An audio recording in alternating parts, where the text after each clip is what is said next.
Ahah, tere ka minu poolt. Ma ennetan kohe selle meie moderaatori esimest küsimust pärast, et kust tuleb teie energia. Palun. Ma olen Saku ametlik reklaamnägu, et sellepärast palun ostke kõik pätterid. Näli. Võitemeeskonna DNA. Peaksin teile rääkima sellest, kuidas inimesi valida, kuidas ettevõtte üles ehitada. Kui teil täna veel ei ole oma ettevõtet, siis olete väga heas seisus, sest võitemeeskonda valida kuni 30 inimeseni on väga lihtne. Siis te saate kasutada seda printsiipi, et selle inimese sisemine keemia peab klappima teie keemiaga ja kui te kõik olete sama meelt, samamoodi toimetate, ongi võitemeeskond. Keerulisemaks läheb siis, kui meeskond kasvab suuremaks, ehk siis järgmine faas on 30–80 inimest, sealt edasi järgmine faas on 80–200 inimest ja siis 200–500 inimest. Rohkem ma teile rääkida ei oska, sellepärast, et pärast seda mul kogemused puuduvad. Hetkel on Webmedias Eestis 265 inimest, ehk siis üle 500 organisatsiooni mina juhtida ei oska, neid küsimusi palun mulle mitte esitada. Aga võitemeeskonnast ma tänan väga PDA-d, kes andis pealkirja ja kes andis ka teemad, millest ma siis rääkima pean. Kuidas valida alustavas firmas inimesi? Aha, selge. Olgu ette ära öeldud, et kõik, mis ma räägin, on selles mõttes jama, et selleks, et te õpiksite niimoodi kontrollima beebimähet, on vaja teha 1 kord või 2 korda niimoodi. Ma kasutan seda slaidi tihti just sellepärast, et veel kord toonitada, et ma võin siin ees võimelda, ma võin teile rääkida, ma võin juhtida tähelepanu probleemidele, mis tegelikult ka teid väga-väga palju hakkavad mõjutama, kui te oma firmaga tööle hakkate, aga seletan siit sisse ja siit välja. Te teate seda, mismoodi Eesti sõjaväes on arstlik kontroll. Et ühest kõrvast vaatab üks arst sisse, teisest kõrvast vaatab teine arst sisse, kui pilgud kohtuvad, siis ei sobi. No vaat täpselt, te olete siin samasugused, ehk siis ma võin rääkida, mida ma räägin, ainuke, mis ma saan öelda, on see, et kui te lõpuks olete nende probleemideni jõudnud, kuhu ma täna jõuan, siis te nendite, et näed, Kotkal oli õigus, jah, et selleks, et teha nii, on vaja teha korra nii. Aga hakkame asjast pihta. Kuidas valida alustavasse firmasse inimesi? Ma räägin teile ühe loo. See on Webmedia alguse lugu. Õigemini mitte päris alguse lugu, vaid see on see lugu, kui Webmedia alustas tegelikult veebilehekülgi tegeva ettevõttena, sealt tuleb ka nimi Webmedia. Ma olen pärast mitu korda mõeldud, et peaks nime ära vahetama, sest see on eksitav, sest see ettevõte tegelikult kodulehekülgi ei tee enam. Aga jah, et kui te aru saadud sellest, et kodulehekülje äris tegelikult äri ei ole, et tuleb ärimudelit muuta, siis inspireeris meid üks anekdoot. Ja anekdoot oli 2 pullist. Vana näli, aga ma tuletan meelde sellepärast, et on väga oluline selle anekdooti analüüsida. Mäe peal seisavad 2 pulli ja vaatavad alla orgu, orus lehmakari. Palju lehmi. Palju. Noorem pullidest keksib ühelt jalalt teisele, ütleb togib vanemat, et kuule, et lähme nüüd krabinal joostes siit mäest alla, võtame 2 kõige ilusamat lehma ette ja vanem painutab kaela. Ei, oota nüüd vähekene. Noorem täiesti kannatamatu, ikka keksib edasi, et kuule, vanamehene, lähme ruttu alla, võtame 2 kõige ilusamat ja vanem pull teeb painutusi. Noorem on täiesti närvis, ütleb, nii vana, kui sa nüüd kohe muga ei tule, ma lähen üksi alla. Ma võtan kõige ilusama ja vaata ise pärast üles saada. Vana ütleb, kuule, kutt, teeme nüüd niimoodi. Lähme väga rahuliku, väga uhke käitumisega siit mäest alla ja võtame terve kaja ette. Nii, analüüsime seda lugu Punkt 1, mida teile on juba korduvalt täna öeldud, et mõelge suurelt, mis 2 ilusat lehma, meil on terve kari. Mõelge suurelt, ehk siis ükskõik, mis idee teil on, väga õigesti öeldud, jumala eest, ärge testige seda Eestis, vaid proovige kohe mõelda, et mismoodi see võiks töötada näiteks Ameerika turu peal. Ja kui te veel ei ole kindlad, kas sellest ideest üldse saab asja, siis loomulikult tehke see üks tšekk ära, et otsige üks selline inimene üles, vähemalt üks, kellel mingi kogemus on selja taga, kes ise vähemalt 2 või 3 korda on oma ideedega põrunud ja laske temal arvata, et mis tema arvab teie ideest. Analüüsides veel seda lugu, nagu te aru saate, selleks, et selle kogu karjaga toime tulla, on meil ikkagi meeskonda vaja. Sest ütleme niimoodi, et kui me oleme tiimimängijad ja kui noor pull oleks öelnud, et kuule, et okei, vanamees, et mine sa võta kogu karja, ma lähen võtan selle ühe, siis on selge see, et tõenäoliselt vana pull oleks ennast ära nikastanud.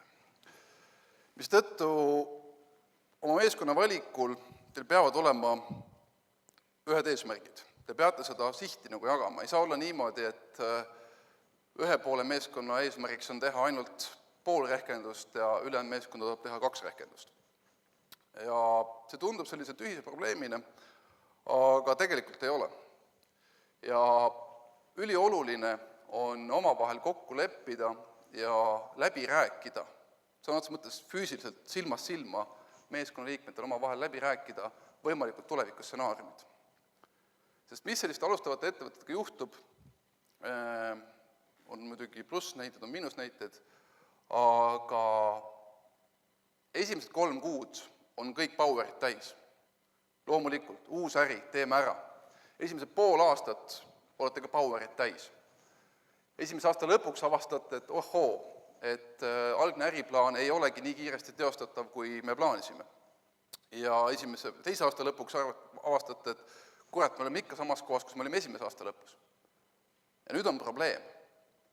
Ehk siis need eesmärgid, need ootused, need lootused, mis teid paelusid alguses, siis kui te käivitasite, kui te kõik powerit täis olite, need lootused on läinud luhta. Ja see tekitab pingeid. Ja see tekitab sellised pingeid, et tõenäoliselt üks osa meeskonnast lahkub, sest teil on kopp ees, me ei viitsi enam, sa lubasid meile kulda. Kus kuld on? Kulda pole. 3 aastat oleme töötanud keskmiselt 18 tundi päevas. Kus kuld on? Ehk siis väga lihtne on minna sõbra juurde öelda, et mul on idee, hakkame koos tegema, paneme 2 aastat, vallutame maailma ja oleme, tulevik on kindlustatud. Ega naljata ei ole see statistika, et USA-s iga aasta asutatakse 1 miljon ettevõtet, kellest järgmist aastat näeb 1000. Tõenäoliselt te failite, vähemalt oma esimese ideega. Ja kui teid ootus ei juhi, siis teil võitjameeskonda ei ole. Ja kui ma räägin sellest, et mismoodi ootuste juhtimine käib, siis te peategi füüsiliselt tegema selle ära, et võtke oma tänane meeskond, istuge maha ja rääkige läbi stsenaariumid. Meie positiivstsenaariumi korral järgmise aasta lõpuks peaks meil olema break-even. Seda, et meie kulud ja tulud on tasakaalus. Aasta hiljem peaks meil olema vähemalt juba meie käibest kuskil 20% kasumit või 40% kasumit.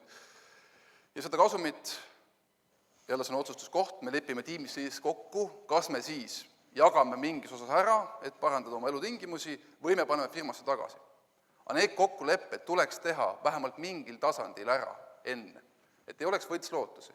Et ei oleks seda ootust, et kui meil on esimene raha sisse ära tulnud, siis me võtame selle välja, ostame talle juhkad autod ja vaatame, mis edasi tuleb.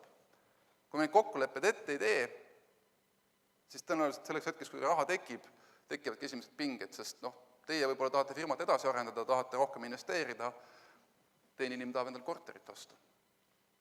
Ega see Maslow püramiid ja selle vajaduste hierarhiast rääkimine, see ei ole tühja koha pealt. Et te peate oma meeskonna kõikide liikmete vajadusi teadma. Te peate täpselt teadma, et näed, minu kujundaja, superkujundaja, mis on tema ootus 2 aasta pärast, mis on tema ootus 3 aasta pärast. Ja nüüd, kui ma teen oma stsenaariumit, ehk siis ma juhin seda firmat ja vaatan, kuhu ma temaga jõuda tahan, ma pean kogu aeg arvestama sellega, et ahah, ma pean silmas pidama, et juhul, kui minu kujundaja 3 aasta pärast seda või teist ei saa, siis tõenäoliselt ta hakkab otsima alternatiive. Kui sul on ikka valida, startupist ei saa lubada oma töötajatele Eesti paremaid palku. Ei suuda tõenäoliselt lubada isegi Eesti keskmist palka mitte. See on palju energia pealt tehtav töö. Kaua inimene suudab? Lastada koos teiega 14 tundi päevas või 16 tundi päevas, elada mingis kuradi urkas, süüa porgandeid, ja see ei olnud mingi vihje. Süüa porgandeid ja olla, jagada teiega koos seda teie unistust, seda teie firma unistust või seda sama teie ideed. Sest tõenäoliselt see kujundaja on teil meeskonnas lihtsalt selleks, et ta on vajalik, et ta peaks tegema ühte osa sellest ideest või ühte osa sellest tööst. Okei, mismoodi me teda rohkem motiveerime? Anname talle osalust. Suur küsimus, kui palju peaks andma kujundajale osalust. Mina olen idee autor, minu tootmisjuht, talle peaks ka natuke andma, palju peaks kujundajale andma? Palju peaks andma? 5%, 10%, 25%? 0 või? Aga kui 0 annate, vaat siis on see sama, et kui sa nagu osalust ei anna, siis anna pappi. Sest kui sa mulle osalust ei anna, siis ma just rääkisin, 16 tundi ja porgandid versus see, et ma lähen Skype'i ja Skype'is makstakse mulle normaalselt, võrreldes sellega, mis sa mulle pakud siin. Temal on eluliselt ju, kui sa talle osalust ei anna, tema tuleviku tootlust ei tõsta, siis tal on lihtne teha see valik, et miks ma orjan sinu jaoks, ma lähen parema ja mugavama töö peale, kus on normaalsed palgast, normaalne töötingimused, normaalne töögraafik. Miks ma peaksin rügama siin sinu juures? Ja nüüd see ongi tegelikult teie koht, et see protsent tuleks nüüd üles leida. Ma ei ütle, et 5% on õige või 10% on õige. Mulle kohe tundub, et kui teil on ikkagi tõeliselt suur idee, siis 10% on palju. Ehk siis, mida tegelikult tegema peate, on see, et teil on olemas äriplaan. Te teate, kui palju te tahate teenima hakata, te teate seda, et juhul, kui teil läheb hästi, siis on teil selline kullamägi. Ja kui see sama kujundaja teie koos jagab seda ideed, et jah, ma olen nõus, et me tõesti saavutame selle kullamäe, kusjuures pange tähele, üldjuhul kujundaja majanduses väga tugev ei ole, mis tõttu te tõenäoliselt suudate sodiks rääkida. Ma annades selle kullahunniku palju suurema, kui te tegelikult arvate, et oleks. Ja nüüd selle kullahunniku pealt tuleb võtta see protsent. Ja tal ei tule mitte müüa seda protsenti, vaid tal tuleb kindlasti müüa seda, et palju on selle protsendi väärtus. Ehk siis mitte niimoodi, et ma annan sulle 2% ettevõttest, vaid sa pead müüma seda talle niimoodi, et näed, meie ettevõtte väärtus peaks olema 2 aasta pärast 20 miljonit krooni. Ma annan sulle sellest ettevõttest mitte 2%, vaid see, et 2 aasta pärast sa saad cash'is kätte 400 000. On 2% 20 miljonist on, eks, 400 000. Ja. Et ärge müüge kunagi protsenti, sest 2% tundub tühiselt väike number. No sulle jääb 98, mul on 2%. Normaalne. Aga teistpidi, et kas 400 000 on see summa, mis oleks nagu paeluks sind selles, et sa ei läheks Skype'i, vaid töötaks minu juures? Ei ole. Ma oleks ikka Skype'i selle raha. Okei, järelikult tuleb talle öelda, et 2 aasta pärast ei ole mitte ettevõtte väärtus 20 miljonit, vaid on 100 miljonit. Kas sa tahaksid saada 2 aasta pärast 2 miljonit? Jaa.